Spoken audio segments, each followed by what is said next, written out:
오늘은 우리 몸은 어떤 몸인가? 이란 제목으로 말씀을 선고합니다. 우리 사람은 영과 혼과 몸으로 구성이 되어 있습니다.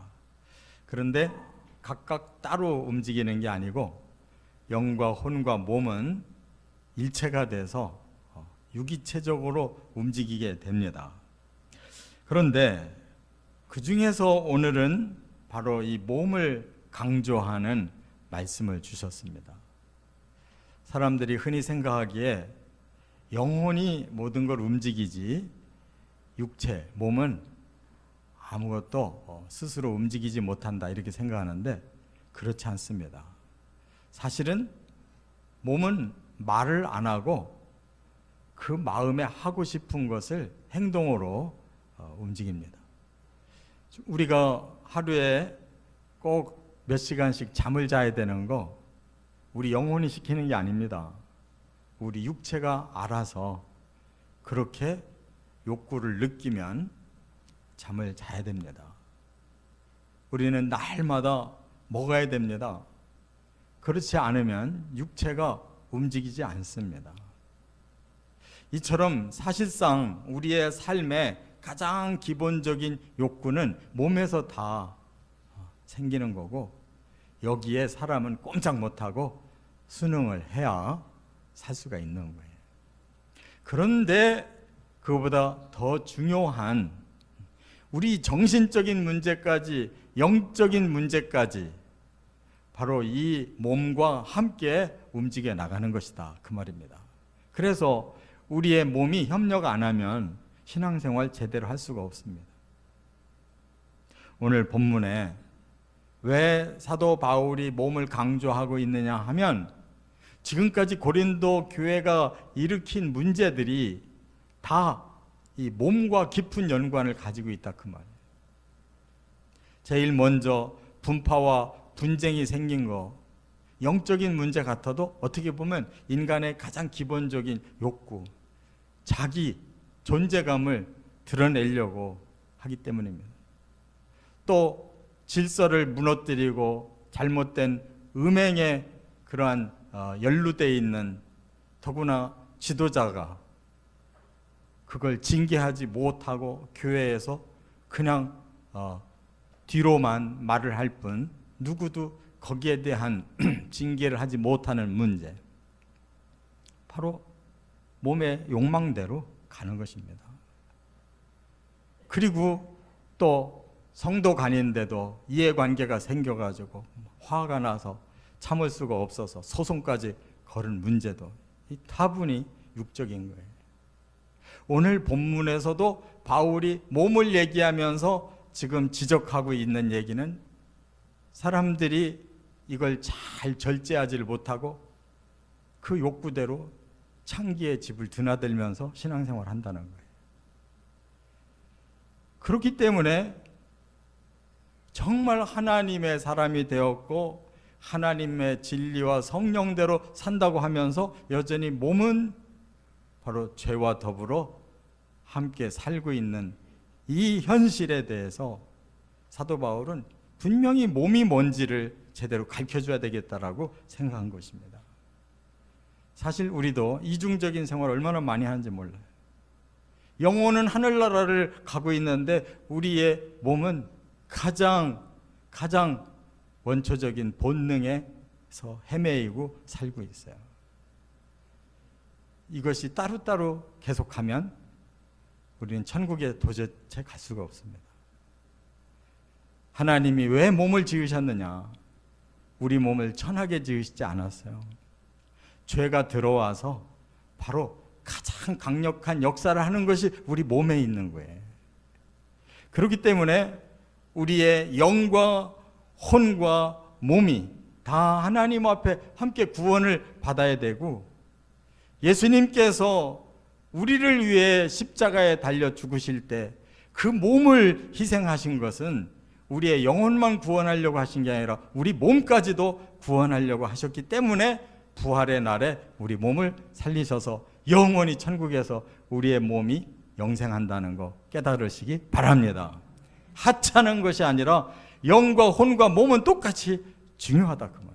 그렇기 때문에 우리의 몸을 잘 다스리고 우리의 영혼과 똑같이 신앙생활에 이 몸이 순종할 수 있도록 잘 절제해야 된다는 거 깨달으시기 바랍니다. 그래서 하나님께서 참 오늘 본문을 가만히 연구해 보니까 얼마나 치밀하게 바울에게 말씀을 주셨는지, 몸과 하나님의 관계, 몸과 예수님의 관계, 몸과 성령님의 관계로 이렇게 말씀을 주셨어요. 너무 기가 막히잖아요. 첫 번째 12절과 13절에 하나님을 섬겨야 할 몸이다 이렇게 말씀하고 있어요. 13절 같이 읽어보겠습니다. 음식은 배를 위하여 있고 배는 음식을 위하여 있으나 하나님은 이것저것을 다 패하시리라. 몸은 음란을 위하여 있지 않고 오직 주를 위하여 있으며 주는 몸을 위하여 계시느니라. 하나님이 배를 만들어 놓으시고 음식도 만들어서 주시잖아요. 그런데 우리의 본능 중에 가장 강한 것이 바로 이 식욕의 본능이에요. 누가 뭐라고 안 해도 바로 때가 되면 저절로 먹어야 돼요. 우리의 배가 고프면 못 견뎌요. 힘이 빠져서 더 이상 일도 못하고 아무 의욕도 없어요. 대단한 그런 본능입니다. 여기에 우리는 하루에 꼭꼭 3번씩 수능하고 먹고, 더 왕성한 사람은 그냥 간간히 때마다 간식 먹어야 돼요. 밤까지도 먹어야 주무시는 분들 많잖아요. 이게 얼마나 강한 욕구냐 그 말이에요. 그런데 하나님이 정말 사람들에게 음식 먹으라는 목적으로 몸을 만들어 주셨을까? 아닐 것이라는 거예요. 또 하나 사람들이 가장 강력한 욕구가 성욕이에요.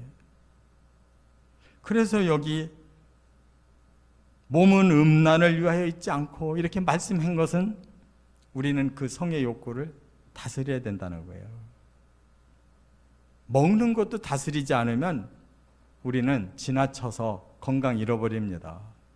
요즘에는 먹고 사는 돈도 많이 들지만 너무 먹어가지고 고치는 데 쓰는 비용이 얼마나 많이 드는지 몰라요. 다 허비하는 거예요. 우리가 절제했어야 될 일을 못하는 것뿐이에요. 성욕도 하나님이 꼭 필요한데 쓰라고 주셨지만 이것이 남용되고 여기에 빠져버리면 사람이 범죄하게 되고 육만 망치는 게 아니라 영혼까지 망쳐버리기 때문에 음란을 위해 몸을 주신 게 아니라고 말씀하고 있어요. 그렇다면 우리가 이것을 잘 다스려야 됨에도 불구하고 많이 잘 먹으려고 하는 것은 절대 죄가 아니라고 생각할 때가 있어요. 이거 깨달아야 됩니다.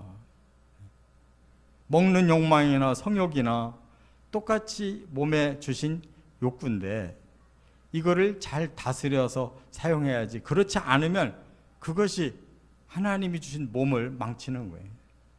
범죄하는 거예요. 우리가 스스로 감당 못할 만큼 이렇게 그 몸을 우리가 방치했다면 그것이 범죄인 줄을 깨닫고 하나님 앞에 회개해야 돼요.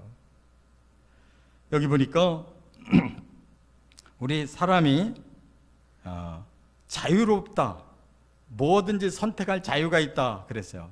그런데 먹을 자유도 있고 성에 대한 자유도 있다고 그걸 마음껏 우리가 몸을 사용하면 결국 어떻게 됩니까? 나 자신을 스스로 망치고 남까지도 피해를 주고 하나님께 범죄가 되지 않냐 그 말이에요. 그렇기 때문에 그것은 하나님이 주신 진리와 성령의 도우심 안에서 우리가 몸을 잘 가꾸는 이러한 관점에서 절제가 필요하고 성숙함이 필요하다라고 말씀한 거예요. 그런데 여기 13절 하반절에 그러면 하나님이 진정 우리에게 원하시는 몸은 어떤 몸이냐? 바로 하나님을 위하여 사는 몸이 되라고, 우리를 영혼을 거룩하게 할 뿐만 아니라 몸까지도 거룩하게 살으라고 몸을 주셨다는 것을 기억해야 될 줄 믿습니다. 우리가 영적인 범죄에 대해서는 많이 신경을 쓰면서도 몸은 우리 멋대로 욕망대로 사는 것이 어쩔 수 없다라고 우리는 방치해 놓는 거, 그것은 하나님 뜻이 아니라는 거예요. 여기에 보니까 14절 하반절에 그랬어요. 몸은 오직 우리 주를 위하여 있으며 주는 몸을 위하여 계시느니라. 저는 이 말씀이 뒤편이 송구할 정도였어요. 주는 몸을 위하여 계신다. 다시 말하면 우리의 몸을 우리가 다스리는 것보다도 하나님은 더 많이 챙기고 더 많이 신경 쓰고 더 많이 위하고 계시다는 거예요. 우리는 그만큼 하나님이 귀하게 해주신 몸을 제대로 못하고 살잖아요.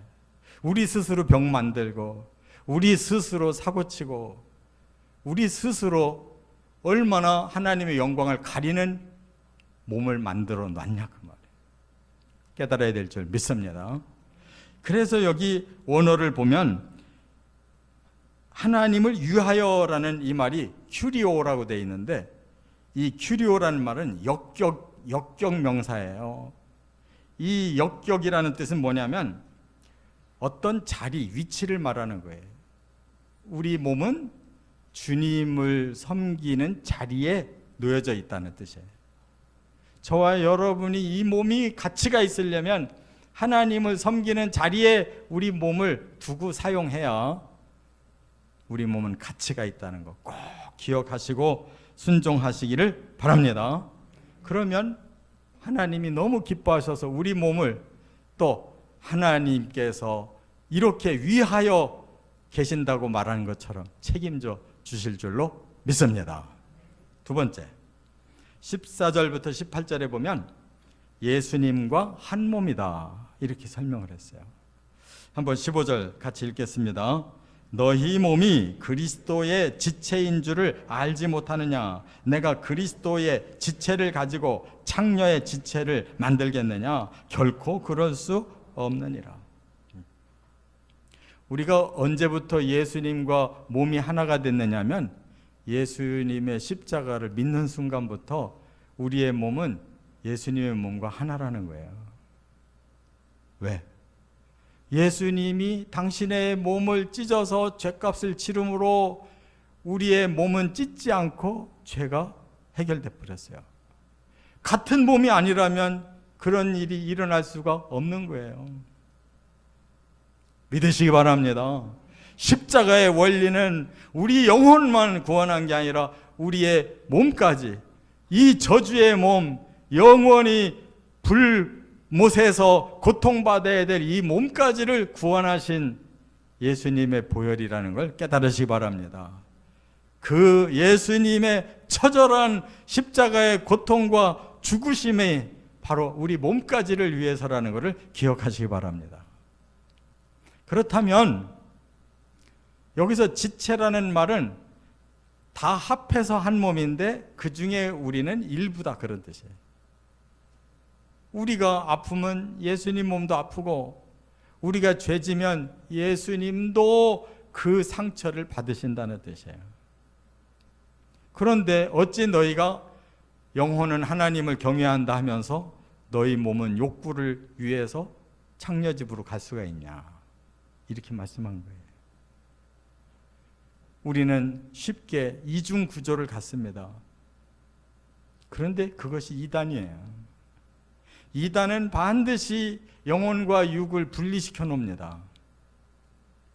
육체는 어쩔 수 없어. 영혼만 잘 하나님 뜻을 따르면 돼. 이단들은 항상 돈 문제로 문제가 되고 성 문제로 문제가 돼요. 그걸 다 교주들이 착취하면서 이중화시켜버려요. 초대교회 때부터 영지주의가 바로 이단의 그 근원이었어요. 지금도 이단들은 다 영지주의예요. 그런데 우리 하나님과 우리 예수님은 절대로 몸을 따로 방치하지 않으신다는 거예요. 오죽하면 예수님이 십자가를 지실 뿐만 아니라 다시 살아나셔서 우리의 영과 혼과 몸이 영원히 살게 하시겠냐 말이에요. 이 땅에서만 필요한 육체라면 그렇게까지 예수님이 우리를 위해 부활하실 필요가 없잖아요. 부활이라는 건 몸이 다시 사는 거예요. 영혼이 다시 사는 걸 부활이라고 말하지 않고 몸까지 다시 사는 걸 부활이라고 말해요. 왜냐하면 영원히 하나님 나라에서 우리 몸이 사는 것을 하나님 원하시기 때문에. 할렐루야. 부활해야 될 몸, 영원히 천국에서 살아야 될 몸을 이 땅에서 우리 몸을 방치할 수 없다. 마음껏 하면 안 된다는 깨달으셔야 될 줄 믿습니다. 그래서 여기 17절 18절에 한 걸음 더 나갑니다. 주와 합하는 자는 한 영이니라. 예수님의 십자가를 믿고 예수님과 합함으로 우리의 육도 예수님의 육체와 같고 우리의 영도 예수님의 영과 같다는 거예요. 예수님은 우리를 예수처럼 닮게 하려고 하는 게 목적이에요.